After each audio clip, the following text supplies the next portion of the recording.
ओम नमो भगवते वासुदेवाय।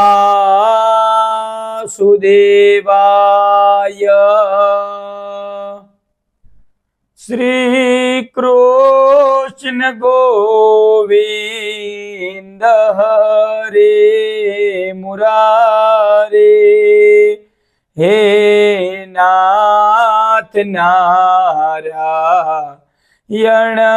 वासुदेव। जीव हे पिबस्वा मृत में तदेव, गोविंद दामोदर माधवेति। भगवान के नाम का, नारायण के नाम का क्या प्रभाव है, श्रीमद् भागवत महापुराण में वर्णन है। अरे रामायण में तो लिखा गया है कि रामचंद्र भगवान समुद्र लांघने गए तो समुद्र ने कहा कि प्रभु आप तो बड़े हैं ही, लेकिन आपसे भी बड़ा आपका नाम है। अगर आपके नाम के पत्थर मेरे ऊपर रख दिए जाए तो वो पत्थर भी तैरेंगे, फिर आपका समुद्र लांघना कहाँ मुश्किल है। तो राम लिखे हुए पत्थर समुद्र में रख दिए, वो पत्थर तैरने लगे। तो नारायण के नाम का क्या प्रभाव है, श्रीमद् भागवत महापुराण में बताया गया है कि जब परीक्षित ने प्रश्न पूछा सुखदेव जी महाराज से कि कैसे कैसे पाप करने वाला व्यक्ति भगवान के नाम से पापों में से मुक्त हो जाता है, और न जानते हुए, हालांकि धर्मवान व्यक्ति जानबूझ के तो पाप नहीं करते, लेकिन फिर भी न जानते हुए उनसे पाप हो जाते हैं, तो उन पापों से कैसे छूटा जाए। भक्ति करने वाले कम पाप करते हैं, क्योंकि भक्ति का चरण ही यही है, त्याग, क्षमा, करुणा, दया। भक्ति आचरण में हो तो भक्ति है। तो भक्ति करने वाले कम पाप करते हैं, लेकिन फिर भी न जानते हुए अगर किसी भक्त से पाप होते हैं तो उन पापों से कैसे मुक्त हुआ जाए। तो यहाँ पे सुखदेव जी महाराज कहते हैं कि परीक्षित, वैसे तो यह बात बहुत ही गुप्त है, सबको बतानी नहीं चाहिए, लेकिन तुम भक्त हो इसीलिए मैं तुम्हें बताता हूँ, योग्य पात्र हो, और आप भी जो सुन रहे हैं अवश्य ही भक्त होंगे तो ही सुन रहे हैं। तो कहा है अजामिल उपाख्यान श्रीमद् भागवत महापुराण के 6ठे स्कंद में है। अजामिल नाम का एक ब्राह्मण बहुत ही पाप कर्म करने वाला था। परस्त्री गमन से लेके व्यभिचार इत्यादि सभी तरीके के उसने पाप किए थे। उसकी धर्मवान और शील गुणवान पत्नी होने के बावजूद भी व्यभिचार जैसे उसने पाप किए। तो जब उनकी मृत्यु का समय निकट आया अजामिल ब्राह्मण का, तो कहा है कि पापी को लेने के लिए तो यम के दूत ही आते हैं, लेकिन उसके जीवन में एक अच्छा कार्य ये हो गया था, न जानते हुए, कि उसका एक छोटा पुत्र था, उसका नाम रख दिया था नारायण। तो जब उसकी मृत्यु का समय आया और यम के दूतों को वो देखने लगा कि अब यम के दूत उसको लेने आ रहे हैं, तो एकदम से घबरा गया और अपने पुत्र को बुलाने के लिए आवाज देने लगा, क्योंकि मोह पुत्र में था। मृत्यु के समय जिसको मोह प्रबल होता है वो भगवान का नाम नहीं ले पाता। जहां मोह होता है वहां मन जाता है। तो मोह पुत्र में था, आसक्त था पुत्र के ऊपर, तो अपने पुत्र का नाम यम के दूतों को देख के जोर जोर से लेने लगा, नारायण नारायण नारायण नारायण।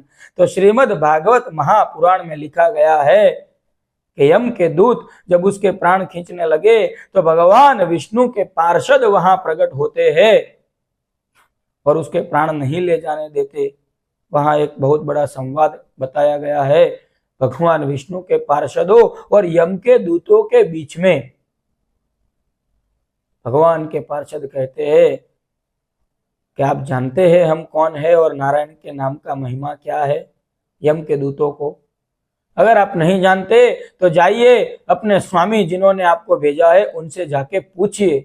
तो यम के दूत जाते हैं और यमराज से पूछते हैं कि प्रभु हम तो आपको ही सर्वस्व समझते थे कि आप ही सबको दंड देते हैं, आप ही न्याय करते हैं सभी जीवों का, पापियों को नरक भेजते हैं, जो पुण्यशाली है उनको स्वर्ग भेजते हैं। तो आपके ऊपर भी क्या कोई है जिसका नाम लेने से व्यक्ति पुण्यशाली हो जाते हैं और हम भी उसके प्राण नहीं ले सकते।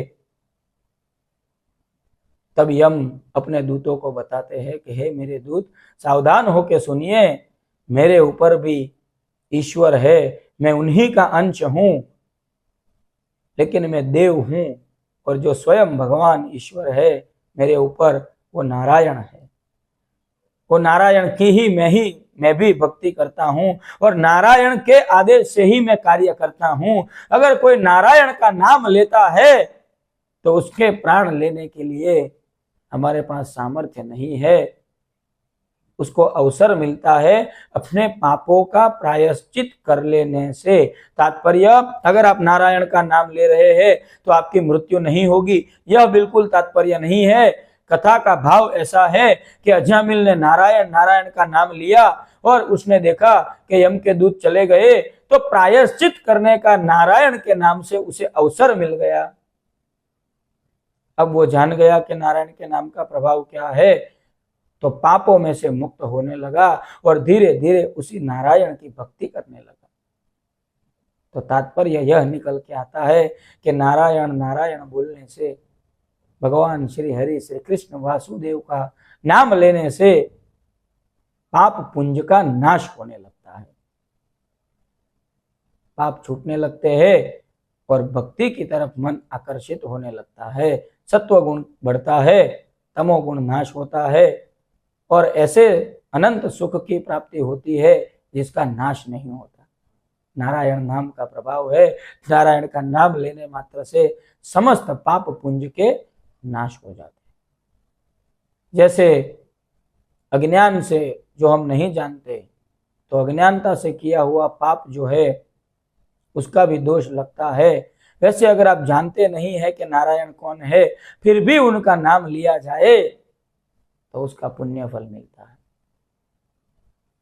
तो भगवान के नाम की यह महिमा है। और कलो केशव कीर्तनात्, कलयुग श्रेष्ठ युग है, उसके ऊपर हमने वीडियो बनाई थी जिसमें बताया था कि कलो केशव कीर्तनात्, कलयुग में भगवान का कीर्तन ही सबसे अधिक प्राधान्य रखता है, इसीलिए कलयुग सबसे श्रेष्ठ युग है।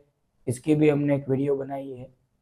तो कलयुग सबसे श्रेष्ठ युग है तो केशव का कीर्तन करे, भगवान के नाम से समस्त पाप पुंज के नाश होते हैं।